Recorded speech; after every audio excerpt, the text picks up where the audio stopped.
మీకు దేవుడు ఉన్నాడు, యేసయ్య ఉన్నాడు. ఆయన వైపు చూడండి, ఆయన మాట వినండి.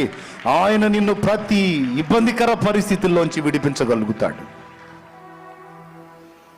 ఆయన కాపాడగలుగుతాడు, ఆయన ఆదరించగలుగుతాడు. మనుషుల మాటలను చెవిన పెట్టద్దు. కృంగదీసే మాటలు, హీనపరిచే మాటలు, నిందా ప్రచారాలు, అబద్ధముగా చెడ్డ మాటలు,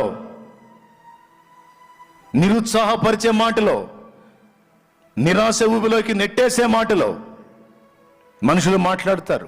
కాబట్టి వాటిని లక్ష్య పెట్టొద్దు, వాటికి చెవి ఇవ్వద్దు. దేవుని మాటలు విను, దేవుని పాట విను, దేవుని ధ్యానం చేయి, దేవుని వాగ్దానాన్ని నమ్మో, దేవుని బలాన్ని, జ్ఞానాన్ని, శక్తిని నమ్మో. లోకం మొత్తం నిన్ను పనికిరావన్నా దేవుడు ఆ మాట అనడు.